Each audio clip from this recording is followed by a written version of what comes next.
ஒரு பெரிய ஒரு மரத்தடியில் உட்காந்துக்கிட்டு அப்படியே அமைதியாக இறைவனை நோக்கி தியானம் பண்ணிக்கிட்டு இருந்தார்.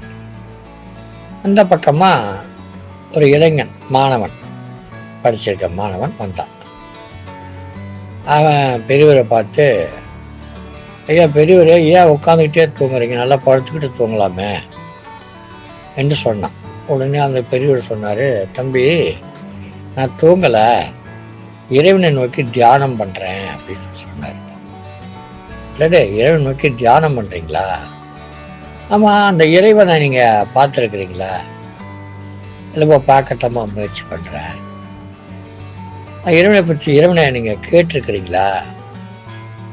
இறைவனுடைய பெருமையெல்லாம் கேட்டிருக்கேன்ப்பா. இல்லை இறைவனை கேட்டிருக்கீங்களா? இல்லை இறைவன்கிட்ட பேசியிருக்கீங்களா? இறைவனுடைய என்ன மனம்னு தெரியுமா? இறைவனை தொட்டு பார்த்துருக்கீங்களா? இப்படி எதுவுமே செய்யாத நீங்கள் எப்படிங்க இறைவன் இருக்குதுன்னு சொல்கிறீங்க? நீங்கள் ரொம்ப முதிர்ந்தவராகிறீங்க, நீங்கள் இந்த மாதிரிலாம் செய்யலாமா அப்படின்னு அந்த பையன் கேட்டான். பெரியவர் சொன்னார், தம்பி இல்லை தம்பி, இறைவன் என்பது உணரக்கூடியதானே தவிர நீ சொல்ற மாதிரி கிடையாது அப்படின்னார். உணர்ந்து இருக்கிறீங்களா? அந்த உணர்ச்சியை சொல்ல முடியுமா? இறைவனை உணர்ந்திருக்கீங்களா? அதை உணர்ந்ததை சொல்ல முடியுமான்னு கேட்டான். உடனே பெரியவர் சொன்னாரு, தம்பி நீங்க தேன் பார்த்துருக்கீங்களான்னு கேட்டார். பார்த்துருக்கேங்க. குடிச்சிருக்கீங்களா? குடிச்சிருக்கேங்க. அது இனிப்பா இருக்குமா கசப்பா இருக்குமா? என்னங்க இது, தேன் இனிப்பா தான் இருக்கும், எல்லாருக்குமே தெரியுமா? இது என்ன பெரிய கேள்வி? சரி, அந்த இனிப்பா இருக்குது, அது கருப்பா இருக்குமா சிவப்பா இருக்குமா? இல்லை, அது எப்படிங்க சொல்ல முடியும்? அப்புறம் குடிச்சிருக்கேன்னு சொல்றீங்க, அது இனிக்குதுன்னு சொல்றீங்க, கருப்பா சிவப்பான்னு தெரியலன்றீங்க. சரி, எப்படி இருக்கும்? அதை தொட்டு பார்க்க முடியுமா உங்களால? அது எப்படிங்க சொல்ல முடியும்? அதை காதால கேட்க முடியுமா?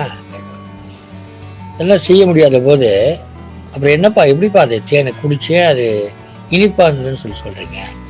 ஐயா, அது அனுபவபூர்வமாக அறிந்து கொள்ள, அந்த மாதிரி தான் இறைவனும் அனுபவபூர்வமாக அறிந்து கொள்ள வேண்டும் அப்படின்னு சொன்னார். ஓ, அப்போ அனுபவபூர்வமாக அறிந்து கொண்டா அதுக்கு என்னங்க பண்ணணும்? இறைவனை பார்த்ததில்லைன்றீங்க, கேட்டதில்லைன்றீங்க, அனுபவபூர்வமாக உணரணுன்றீங்க, அது எப்படிங்க? தம்பி, இப்போ வந்தாருமா நீங்கள் உங்களை நீங்களே பார்த்துக்கிட்டு இருக்கீங்களா? பார்த்துருக்கேண்ணே. முழுசாக பார்த்துருக்கீங்களா? முழுசாக பார்த்துருக்கேண்ணே, அதில் ஒன்றும் பிரச்சனை இல்லை, பார்த்துருக்கேண்ணே. அப்படியா? சரி, உங்கள் முதுவை பார்த்துருக்கீங்களா நீங்கள்? முதுகு பின்பக்கம் இருக்கு, அது நான் பார்க்கல. அப்போ முன்பக்கம் முழுதும் பார்த்துருக்கீங்களா? முன்பக்கம் முழுதும் பார்த்துருக்கேன். நல்லா யோசிச்சு சொல்லுங்க, அவசரப்பட்டு இப்போ சொல்லக்கூடாது, யோசிச்சு சொல்லுங்க அப்படின்னாரு அந்த பெரியவர். இல்லைங்க, நான் யோசிச்சு சொல்றேன். முன்பக்கம், என்னுடைய உடலுடைய முன்பக்கம் முழுதும் நான் பார்த்துருக்கேன். காலை பார்த்துருக்கீங்களா? பார்த்துருக்கேன். உடம்புடைய கைகள் எல்லாம் பார்த்தீங்களா? பார்த்துருக்கேன். எல்லாம் பார்த்துருக்கீங்க. என்னோட யோசிச்சு சொல்லுங்க. பார்த்துருக்கீங்க, கை கால் வயிறு எல்லாம் பார்த்துருக்கீங்க. என்னுடைய உடம்புடைய முன்பகுதி முழுவதும் நான் பார்த்துருக்கேங்க. அப்படிங்களா? உங்க உடம்புடைய முக்கியமான பாகமான முகத்தை பார்த்துருக்கீங்களா? ஐயா, அது எப்படிங்க முகத்தை பார்க்க முடியும்? அந்த முகத்தை பார்க்கணும்னா அதுக்கு கண்ணாடி இருக்கணும். கண்ணாடி தான் பார்க்கலாம். அதுதான் தம்பி, இறைவன் அறிவதற்கு 2 கண்ணாடிகள் தேவை. முன்புறம் ஒரு கண்ணாடி, பின்புறம் ஒரு கண்ணாடி இருந்தால் இடையில் நின்று பார்த்தால் இறைவன் தெரிவான் அப்படின்னு சொன்னார். அப்படியா? அது என்ன கண்ணாடிங்க அது? ஒன்று திருவருள், இன்னொன்று குருவருள். இந்த திருவருளுள் இருக்கக்கூடியவர்களுக்கு குருவருளும் கிடைக்கும் என்று சொன்னால் அவர்களால் இறைவனை பார்க்க முடியும், முழுமையாக பார்க்க முடியும், முழுமையாக அறிந்து கொள்ள முடியும். இறைவனை நீங்கள் அறிந்து கொள்ள வேண்டும் என்றால் அதற்கு உங்களுக்கு குருவருளும் திருவருளும் இந்த 2 கண்ணாடிகளாக இருந்தால் இறைவனை நீங்கள் முழுவதுமாக உணர்ந்து கொள்ளலாம் அப்படின்னு பெரியவர் சொன்னார். அந்த படித்தவன், முடுக்கா பேசுறவன்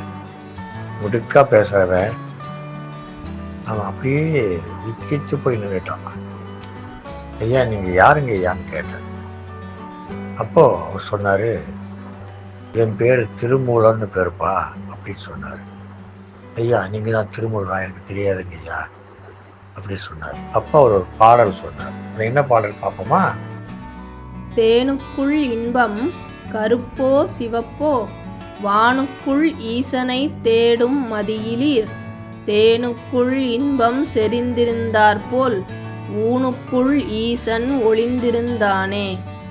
ஊனுக்குள் ஈசன் ஒளிந்திருந்தானே. இதுதான் திருமூலர் நமக்கருளிய அந்த பாடல்.